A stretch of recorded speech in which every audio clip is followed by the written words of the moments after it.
नमस्कार दोस्तों, मैं आशुतोष मिश्रा एक बार पुनः आप सभी लोगों का स्वागत करता हूं आपके अपने YouTube चैनल विधिक जागरूकता में, जहां हम लोग विधि के बारे में जानकारी अर्जित करते हैं और साथ ही साथ ऑनरेबल हाई कोर्ट और सुप्रीम कोर्ट द्वारा दिए जा रहे नए डायरेक्शंस और ऑर्डर्स के बारे में चर्चा करते हैं, जिससे कि आने वाली नई रूलिंग्स को जान करके सोसाइटी को लाभ मिल सके और सोसाइटी नए लॉज और नए डायरेक्शन से जागरूक रह सके, ताकि वो किसी भी प्रकार की समस्या या गफलत में ना रहे। उसी क्रम में आज मैं एक बार पुनः आपसे जुड़ा हूँ सुप्रीम कोर्ट की एक नई रूलिंग के साथ। लेकिन इससे पहले कि मैं आज का वीडियो शुरू करूँ, आप लोगों से एक छोटी सी प्रार्थना है कि अगर अभी तक आपने हमारे इस वीडियो को, चैनल को लाइक और सब्सक्राइब नहीं किया है तो सब्सक्राइब करके बेल आइकन दबा दीजिए, ताकि आने वाली वीडियोस की फर्दर अपडेट्स सीधे आप तक पहुंचती रही। आइए अब बिना विलंब किए आज का ये वीडियो शुरू करते हैं। दोस्तों, 2013 में ऑनरेबल सुप्रीम कोर्ट में एक मामला आया। उस मामले का नाम था Asian surfacing of road agency, Asian surfacing of road agency versus CBI। 2013 का मामला था ये। और इस मामले में क्या था कि CBI, ये रोड एजेंसी जो थी, इसमें किसी प्रकार के घोटाले की बात थी और इस घोटाले को लेकर के जांच जो है CBI के पास आई थी। और CBI ने इसमें जांच करते हुए जब इस मामले को की चार्जशीट कहे या इस मामले की जो रिपोर्ट थी वो CBI court, special CBI court या CJM की कोर्ट में 2013 में जब महाराष्ट्र में दी, तो वहाँ से जो ये रोड एजेंसी थी, इसके जो वकील थे, ये जैसे ही वहाँ पे नीचे लोअर कोर्ट में सुनवाई प्रारंभ हुई तो इन्होंने हाई कोर्ट में स्टे ले लिया, जाकर के इस मामले का स्टे ले लिया और मामला वहाँ पर पेंडिंग हो गया। और जब ये नियम है कि जब हाई कोर्ट किसी मामले पर स्टे दे देता है तो हाई कोर्ट के अलावा या सुप्रीम कोर्ट में, उसके अलावा नीचे की किसी भी लोअर कोर्ट्स में, क्योंकि सबऑर्डिनेट जुडिशरी होती है, डेलीगेशन ऑफ पावर्स होता है, तो ऐसी स्थिति में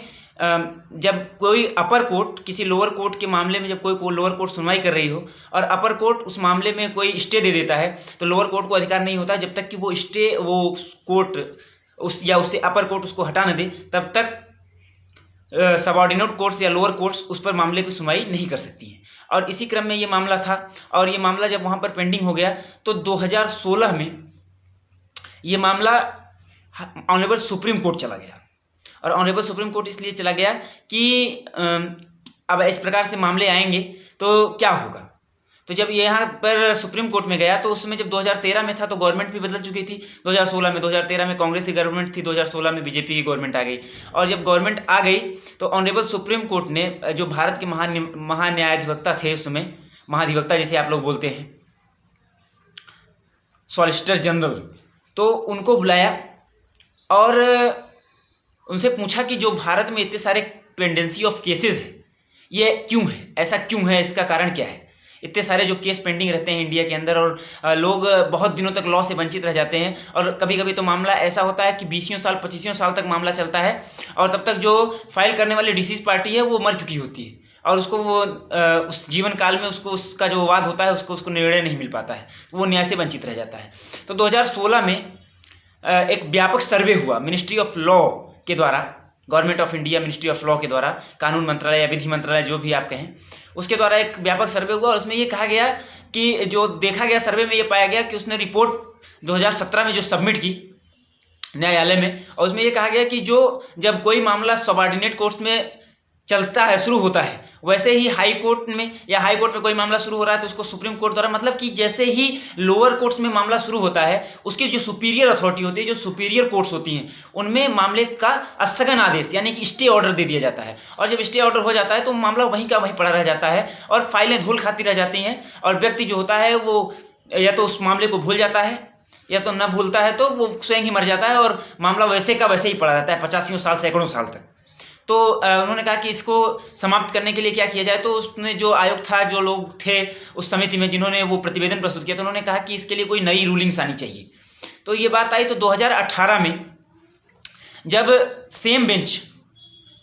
में बस क्या था कि जब 2013 में ये मामला था तो उस समय क्या था कि जस्टिस AK गोयल यानी कि आदर्श कुमार गोयल उस समय थे।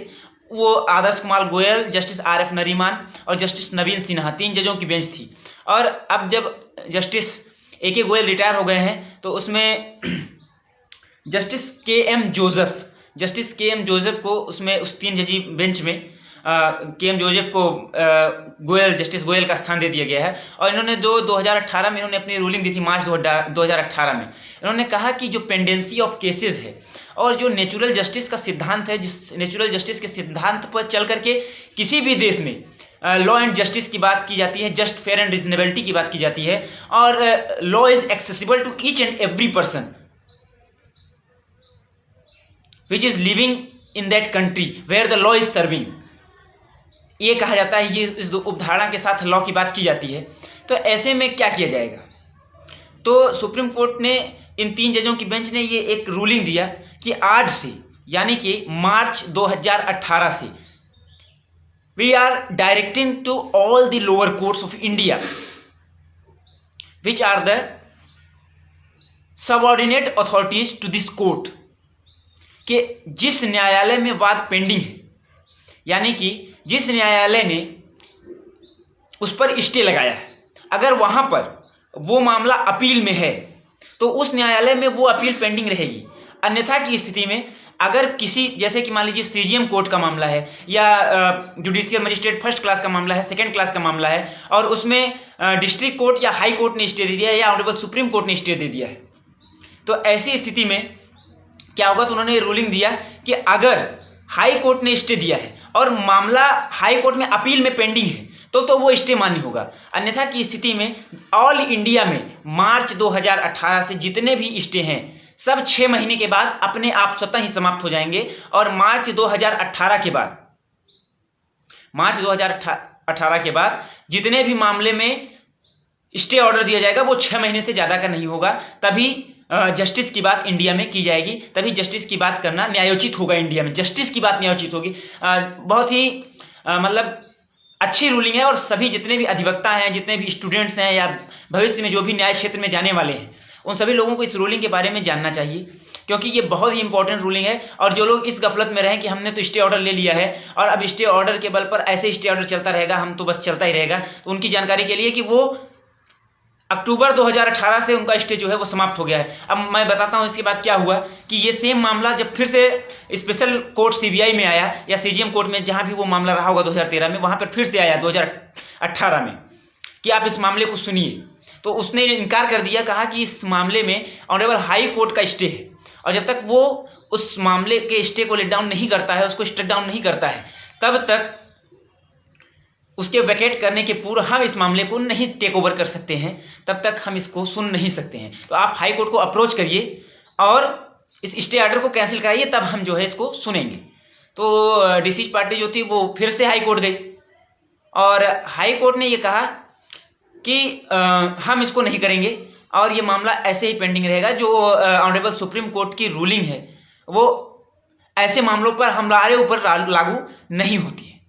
तो ये मामला 2019 में फिर से ऑनरेबल सुप्रीम कोर्ट गया, और सुप्रीम कोर्ट में गया तो अभी 16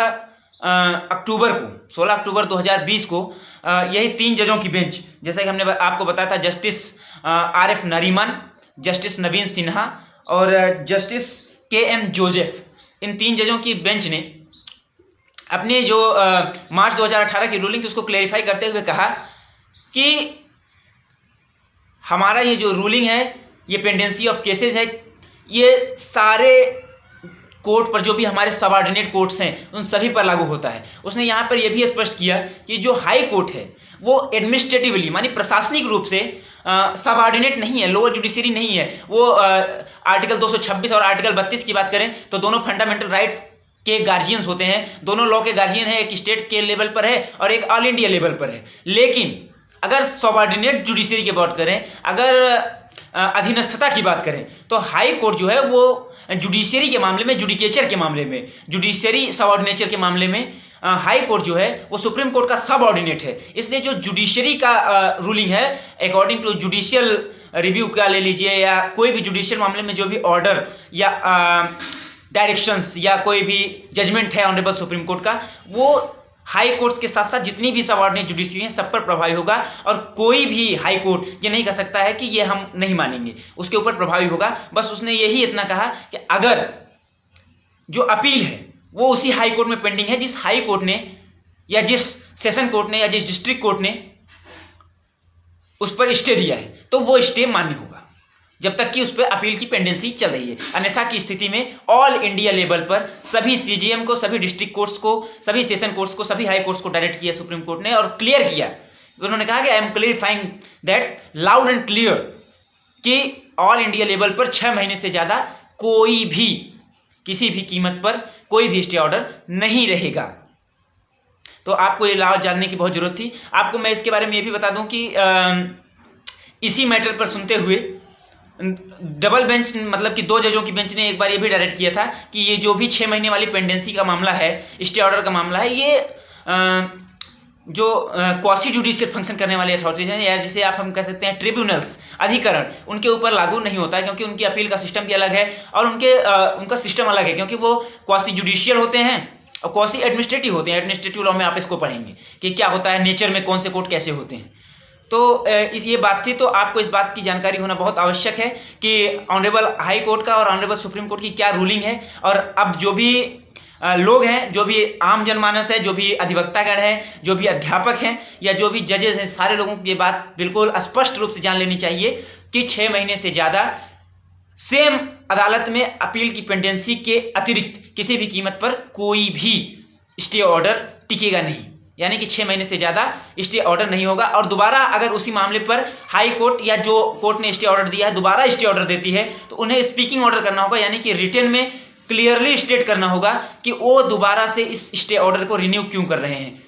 तो आप लोगों को ये जानकारी होनी चाहिए और इसीलिए मैंने कहा कि ये वीडियो आप तक पहुँचनी चाहिए। फिर आगे कोई भी नई वीडियो आती है, नई जानकारी आती है, हम आपसे जुड़ते रहेंगे। तब तक के लिए हमें विदा करिए। नमस्कार, आपका दिन शुभ हो। आप सभी को नवरात्रि की शुभकामनाएं।